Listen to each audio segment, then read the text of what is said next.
Hey guys, and welcome to another Game Explained discussion. I'm your host, Derek Bittner, and I'm joined today by Colin McIsaac from Gamnesia to talk about Pokémon Sun and Moon's presence at E3 2016. So let's get started. So, Colin, we were actually both at E3. I just didn't get to see you there. Yeah, too bad. Yeah, it's a shame, but I mean, as people follow me on Twitter is very well known, I was actually kind of stuck in the press room the entire first day, which actually allowed me to watch the Pokemon demonstration and all the new information they put out there. That's kind of why I stuck around in the first place, and then just more news built up throughout the day, so I just ended up staying there. Yeah, well, hey, you did a killer job, so props to you. I appreciate that, I really do. Now, did you get to see it while you were there, or were you preparing for E3 otherwise, in some other way? So I was in the hotel room still when we were all watching the live stream. We hooked up a computer to the TV that they had there in the hotel. Mm-hmm. We headed over to the convention center afterwards. So yeah, we all got to see the live stream from the Nintendo Treehouse on the first day, that first hour between the two Zelda spots. Anything after that, I kind of picked up sort of offhand or through other means. Yeah, but you mainly at least got to see all of Pokemon. So yeah. I guess the big thing here is, what'd you think of this presentation? Well, the presentation I thought was a little slow. I'm not really a big fan of the Nintendo Treehouse for announcing news as opposed to just getting a close look at a game. Mm-hmm. But the game itself I think looks fantastic. I've been kind of feeling like Pokemon has been straying a little bit away from what I personally like about the series in recent entries, but this one just looks fantastic. I'm really excited. Yeah, I mean, I have to agree with you. I mean, the thing is, there really isn't that much, and I've seen people argue it's well, it's the beginning of the game, it's always the same, but there's so many little details that are just a little bit different from what we're sort of expecting or what we realize. And I think the biggest one of all from this demonstration, at least, is the UI. Definitely. I don't know about you. I mean, I'm not sure. I don't have my pulse on the Pokemon fandom that much, but did you see what kind of general reaction there was to basically the UI spelling out all the little things, like saying this move is only effective, this move is super effective, this move is not very effective, all that kind of stuff, where they actually really go out of their way to make sure each player understands exactly what each move will do. Is that something that's being? Do you know if that's being something that's being generally received positively, or? Yeah, so I'm not as involved with the Pokemon fandom as I used to be a few years ago, but everyone I've talked to, everyone I've seen seems to really, really love it. I mean, first of all, I like the design of the new UI, but also that's a feature that's just, there's no reason not to include it. The more information that you can get from a game, the better. And so, yeah, everyone I've talked to seems super positive about it, and that's a feature that I feel like it should have probably been around, even in earlier DS games, now that they have the touchscreen since, 2004. Mm-hmm. But yeah, I mean, it looks great to me. The design visually looks really nice. So yeah, it seems positive all around. Yeah, I mean, I have to agree. I love these new additions. I love how it's a clean interface for the most part. I mean, you have those little eye icons in order to get more info about the different moves. But to have just the sprites at the bottom screen until status effects happen, and then you get this really well put together idea of how many times can I growl against them to lower their attack, or how many times that you don't have to waste a turn and see okay, now it's at the max and I can't go any further. Right. Or count in your head, which can get annoying too. Yeah, exactly. There's a lot of stuff that all of a sudden I don't have to worry about, and especially with strange typings together, you don't always know exactly what the move will do. You'll eventually pick it up. But to have that at your fingertips and really have an idea of what each move is going to do, boy, is that nice to have. Oh, definitely. And yeah, especially for me personally, I had the type chart memorized down cold for a long time, but then they introduced Fairy, and everything sort of fell to pieces. And I lost what I remembered from the type chart beforehand. Yeah, so stuff like that is going to be super, super useful for me. Veterans are not going to lose anything by getting that information on the touch screen, and newcomers especially, that's so much more information available at their fingertips. Really awesome all around. It really seems like they're like, despite the kid-friendliest of it all, Pokemon is pretty well in depth, and it really seems like they're trying to get the more casual players to understand just how much depth is there. Yeah, definitely. Because it can be really overwhelming, especially now that we've got all these hold items and 18 types to figure out, and all the abilities, and mega evolutions, and there's a lot of information there. So, the more that they can give to players who aren't really familiar with Pokemon, the better, I say. Mm-hmm. So, what are this is the first time we've had you on since, Pokemon Sun and Moon has been revealed. Mm-hmm. What has your gut reaction been on everything that they've shown just in general about Pokemon Sun and Moon? I know you're already excited about it, but just about, all the starters, the new Pokemon they've shown, just all the little bits and pieces that have come out about Sun and Moon. So I think the starters are super cute. I love Rowlet. Litten seems like a good idea. I'm not totally sure how I feel about Litten, but I like cats anyway, so that's good.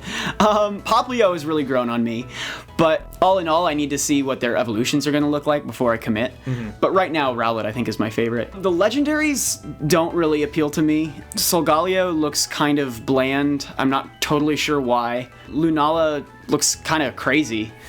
I don't know. I think in general, Pokemon designs these days are a little more over the top than I find personally appealing. So the more simpler designs like Rowlet and Litten and stuff, I do like those. I think they've done a really nice job building the world, especially when you look at things like trainers showing up behind the Pokemon in battles, spectators coming to the stage to watch your Pokemon battles. It feels like a world that's really alive in a way that Pokemon worlds have not yet felt up until now, especially considering it's designed like with actual geometry and not just based on a sort of four-way grid system like it has been up until Sun and Moon. So that's all fantastic. The world building has always been one of my favorite elements of Pokemon to begin with. So I think that covers most of it. Yeah, most of it. That's the basics of it, of course. We of course have Alola, and it's the 4-island system. Yeah. Oh yeah, I love the tropical setting. Oh yeah, it looks great. And we have... of course, we got the 3 new Pokemon introduced during E3, but also the 2 before E3 during the Korokoro magazine. And I'm actually kind of blank. One was a koala, and the other one was a dog. Yeah, like a rock type dog. Yeah. And the koala, I think, was it normal type or fighting type? I think it was normal. Okay. And it's one of those things you see the koala, it's like, oh my god, we really haven't had a koala Pokemon before. So, that's great, and I love its design. And as soon as I saw that rock dog, I was like, well, I'm actually going to have a rock type on my team for once. Yeah, no, the koala really, really stood out to me. I thought it was super cute, but also like just the idea that it's sleepy and it uses the log as like a pillow, but also like as a weapon. I don't know. I thought that was really cool. So I'm looking forward to that one. But you're right. I had kind of forgotten about those couple of Pokemon from Korokoro just because of the E3 stuff. So thank you. That's good. That's good to remember that they're there. Yeah, no problem. But the thing is, it's so rare for Game Freak to show off the game this early. A lot of people were like, well, it's just the early game stuff. Of course, there's not that much to get excited about. But right. I think just the fact that they were showing this stuff and we're getting a taste of what's all going to happen and how the world looks. A lot of people were a little upset about losing the chibi look of Pokemon, and I actually, the more I see it, the more I really like this, I guess, more realistic take. Yeah, I totally agree. Like, I feel like as soon as they made the transition to 3D, the chibi look just didn't really mesh well with the actual, like, graphical quality of the machines they were on. So I'm glad that they abandoned it. I think this art style looks really nice. So I think the designs are really solid all the way around. So that doesn't bother me at all. And I think one of the things I appreciate about it the most is getting a sense of the scale of the Pokemon. Yeah. And because the one that blew my mind the most was like Grubbin. Have you seen? Oh, I actually didn't see the live footage of Grubbin. Oh, there was no live footage. There was no live footage of Grubbin, but from the trailer, if you pause it at just the right moment, you can actually see, kind of in relation to how big, to how the trainer, how big it is. It is tiny. It is tiny. Oh, it is. It really is about the size of a grub. Wow, that's really neat. Yeah, it'll still be effective and all that, but it's just kind of funny to see it's so small. Yeah, I was thinking of it more in terms of the Pokemon that are like really huge, like Wailord and like Groudon and stuff. Oh man. And also the ones that are a lot bigger than you would think that they are, like gigantic Beedrills and stuff like that. Yeah, I hadn't really thought about the small ones yet. And I think it's also really interesting, a couple of the Pokemon like Pikachu, Jigglypuff, that are, if you look at the Pokedex, actually a lot smaller than you would think they are. So that's going to be interesting to see those guys in battle. I definitely think so. So what else did you take away from the demonstration as you were watching, or the trailer they showed beforehand showing off all this stuff? I thought that the professor was a kind of a funny direction given the response to Professor Sycamore. And now they're, let's give him, six-pack and take his shirt off. And that was funny. Although, I don't know, I kind of like the tradition of like the older, more hardened professors like Professor Oak. And I guess Elm was pretty young, so maybe it's not so much a tradition. But I definitely thought his name's Hala, right? No, it's Kukui. No, the older guy is Hala. Tall one. Yeah, okay, yeah, Hala. So I thought he was going to be the professor. I don't know what kind of role he's going to play, but that seems really interesting to me. I like the idea that his assistant, or Kukui's assistant, is really not interested in battling. I was watching your analysis recently, and maybe the Magearna is inside her bag, and that has a lot of interesting story potential, I think. Although, at the same time, I don't really think that the Pokemon story writing is very good, so we'll see how that turns out, but at least in terms of the direction and the potential, I think there's really strong. I gotta say, though, I'm still not a fan of the like really friendly, happy-go-lucky rivals. I am a very, very strong believer in the rivals who just really make you mad, really make you want to beat them. These other guys that have been in the past, especially in X and Y, when you've got like these 4 characters who are all your best friends. I mean, there's nothing wrong with that, but I think there's something really motivating about a rival who just pisses you off. I completely agree about that, but I have hope, because I don't think Hao is your main rival, if only because he uses the Pokemon that's weak to yours. Yeah. They're hiding another rival. I don't know. Hopefully. I don't know where, but they're hiding one. Yeah, fingers crossed. Although I was kind of wondering too, and maybe I haven't heard enough about Hala, maybe there might be something that I'm missing, but I was kind of wondering if maybe he's like the champion of the Elite Four, and that's why you meet him early on, that's why he's not the professor, but might seem to be. I don't know, just a kind of idea I had. Yeah, that's I've seen that idea tossed around a bit. Everybody's sort of trying to figure out who's the champion and whatnot. I know when I was under the assumption that Hala was the professor, a lot of people thought Kukui might be the champion. So because Pokemon has been doing is integrating the champion into the main story a lot more, and the storytelling has gradually improved. I do believe, and gotten at least a lot more intricate if you've seen that theory video, or because of just the potential they have there in so many different ways. It is kind of crazy how they're going on. That's why it's so exciting for me, the whole Lily aspect. I think she might potentially be the most exciting character in this whole thing, because of what she may mean for the overall plot. And now a lot of people have pointed out to me that if I had a picture of Magearna from the new movie next to Team Rocket and it's huge, next to him it like goes up to the knee, it's like, how is that in her bag? I'm like, I actually didn't find that until I was partway through, and it was like, I kind of noticed it, but it's also like, we don't know much about Magearna. Maybe it can get a little bit smaller than we suspect, since it especially since like maybe it grows as it absorbs life force, or whatever this crazy power is going to be. I mean, who exactly knows? But the thing that got me is it looks like a Pokeball when it folds up, and I think when you think Pokeball, you used to think kind of small, which is why that idea went into my head. But Magearna is going to be an interesting one, because it'd be unique for them to take a mythical Pokemon and make it so integral to the main plot, or at least a side plot. I guess kind of the way that Latios and Latias became kind of important in Omega Ruby Alpha Sapphire. Yeah, and speaking of which, I wonder how Zygarde is going to play into it, because they promoted Zygarde as this central figure, at least in that trailer with the different kinds of forms it has. Obviously, everyone was thinking, it's got to be in Pokemon Z, this is going to be the big thing, but if they're promoting Zygarde as like an important legendary Pokemon for Sun and Moon, I wonder like what weird kind of role these games might play as like a follow-up to X and Y, but their own games in a new generation at the same time. I don't know. We'll see. That one is I have no idea. Yeah. With that one, Me neither. The only one that kind of makes sense to me that I've seen people put forth is maybe this hints at us being able to return to Kalos. And maybe. That's a big maybe to me. Yeah. I'm not positive on that one. It'd be kind of cool. I mean, everybody's been wanting the chance to return to an old region before, but I don't know if they'll actually take that step when already I've seen so many changes and improvements to the graphical system. Yeah, it uses the same engine as X and Y, but there's enough changes between it that just going back to Kalos would not be a simple ordeal at all. Yeah, Kalos is also a really, really big region. It might be kind of hard to implement that. I could see them going back to Hoenn, and I know Omega Ruby Alpha Sapphire was really recent, but I don't know, just something about the fact that Alola and Hoenn are both in the middle of, like, the Pacific Ocean is whatever the Pokemon World equivalent would be. They're tropical, they both, very surf heavy. So I don't know, I could see that, but I don't know if it's actually going to play out. Yeah, I'm not sure.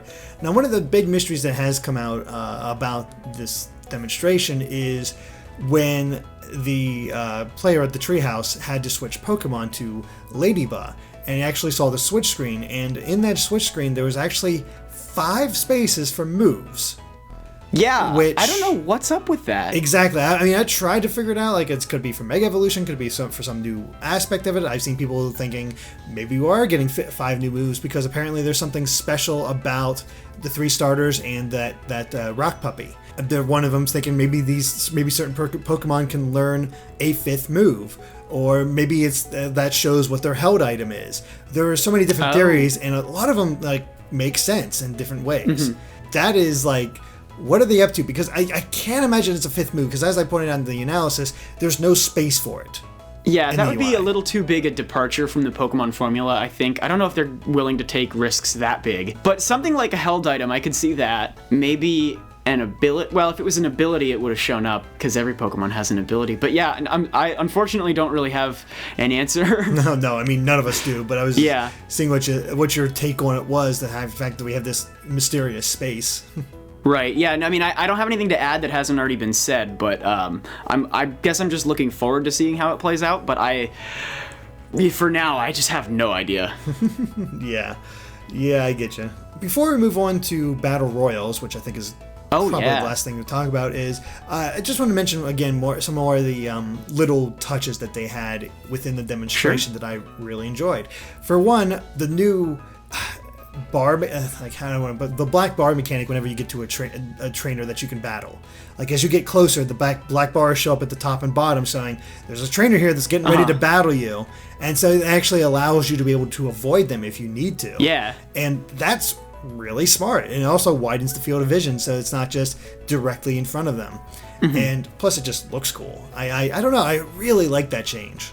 Yeah, no, it's a nice little touch, and I think that's one of many that I think really does a nice job emphasizing what's special about Pokemon without sticking too closely to the kinds of set rules that Pokemon has followed up until now, like, for example, the 4 or sometimes 8-way grid, or having just the 4 buttons in the battle menu, whereas now they've got all these status effects and stuff that you can navigate. Yeah, I mean, I think that's a really nice touch, and I think they've done a great job putting all of those all over the Pokemon world now. They figured out how to get the engine working nicely on 3DS, and now they're really going in on adding all the nice little details and making this game really feel alive. Yeah, I think that's the big thing that we can take from this, is the game does feel alive, and it feels like they're actually doing kind of close to the anime. They're trying to get that style that the anime has achieved so well. Because I've been actually, I think I've stated this before, but I've been watching the X and Y anime, and the battles are so much more dynamic and whatnot. There's very little filler, it feels like. There's always they're moving forward. It's actually a huge step up from when I used to watch it as a kid. Yeah, right. It's crazy. I think that maybe that inspired the team. I don't know, but it's kind of nice to see them be kind of cohesive, because I don't know, as a kid, when I had to do all the kinds of grinding, I'd put in the To Be a Master soundtrack and just listen to that. Yeah, well, and actually a really nice touch that I really love is that the battles are not just these sorts of pre-rendered like painted backgrounds anymore. You're actually fighting in the overworld. That is amazing. That's one of the best things I think I've seen out of this so far, and I'm surprised that it took us this long to get to it. But it's a little touch, but it's a fantastic one. Yeah, I mean, so many smart choices. It's Yeah. like a lot of it feels the same, but there's so many small touches in here that I think makes it more. Definitely. And yeah, I felt kind of tired by the time we got to X and Y. Partially because Black and White like tried to do 3D and it didn't really work that well, I don't think, because it was still on 2DS or still on the DS and everything. And then X and Y did 3D, but like for example, they had the painted backgrounds that kind of took me out of the immersion. The chibi style still, it didn't really feel quite right to me. But the way that they've evolved the series, so to speak, up till this point in Sun and Moon, I love it. This is super refreshing, and I feel excited about Pokemon again. Yeah, that's awesome. I mean, Black and White is my favorite. The graphic, say what you will about the graphics, the actual content of Black and White was fantastic, and X and Y, I think, had some pacing issues. But yeah, I totally agree. Yeah. Alola and just Gen 7 in general looks like a true refinement of the series, and it's always nice to see them sort of take that step. But we also got something new in the form of the Battle Royals, a new multiplayer element to the game that looks super fun. Yeah, I'll say. Yeah, I mean, since they started doing like double battles, they've been trying to think of new ways that they can introduce new types of battles. Like we got triple battles, which I felt like was a little pushing it a little bit. It was a little contrived. Yeah. But Battle Royale, I mean, wow, this looks so much fun. 4 people against each other. It really shakes up the dynamics of a Pokemon battle in a way that is just completely different than what we've come to expect, especially considering it's over when one person loses all their Pokemon, not when there's just like one person left. So there's a lot of really interesting dynamics that you can think of, like, well, who do I attack? Who do I gotta defend myself against? Is there anyone here we can team up with and take out other people who are maybe stronger than us? Could I kill still from somebody? Like they maybe just don't quite do it. I'm faster than them and I can steal that kill. Or you have to be aware that they could still, like, oh man, is this strong enough to finish them off? I don't know. There's all these little metagame moments that come into it, and it's so smart to have it end when the first person loses. Not only because that puts a new dynamic on it, but also because everybody stays active the entire game. You don't have to just sit there watching everybody else play. Yeah, that's interesting. I hadn't really thought of it that way before, but that's a really great move. And it also, just because the goal is different, you're not trying to be the last one standing, you're trying to be the one who got the most kills. Yeah, it really changes the dynamic from KOing the opponent's Pokemon or whittling HP down to sort of, I guess, waiting it out, kind of defending yourself sometimes, while also looking at opportunities for being able to take someone out in like a nice swift move or something like that. So I'm really excited to see how the dynamics of this new kind of battle system are going to unfold. I think that's awesome. Yeah, I completely agree. Super excited. It was a really cool new mode. I honestly hope it's not multiplayer only. I posited in the latest analysis that maybe that location we saw on the northeastern island could be where battle royals take place instead of like Pokemon contests. And boy, would I be up for like a battle royal subplot rather than Pokemon contests. I was gonna say the same thing. That sounds fantastic to me. Contests were fun when they started, but I don't know. They've gotten kind of convoluted, and I don't know. They just haven't really kept me in the same way. But you know, kind of like they had the double battle gym with Tate and Liza in Ruby and Sapphire. I think they could have like a battle royale gym in these games, maybe. Have triplets. I don't know. But yeah, I mean, there's so much potential, and I would love to see that the battle royales be implemented into the single player campaign and not just through Wi-Fi connection or local multiplayer. And I think it would be smart too as a way to get people adjusted to this new way of battling and sort of figure out what they need to do and practice and all that. So Battle Royals is a really great thing to show it off at E3, to have something brand new for people to talk about. Not a whole lot to pull from it otherwise, but just in general, like what it brings to the multiplayer and being able to play. And I hopefully it's online. It should be online. Considering the timer. Yeah, so. I would imagine, especially because they've got the one-on-one Pokemon battles online. They've got double battles online. Why wouldn't they have battle royales? True enough. Yeah. Yeah. That makes sense.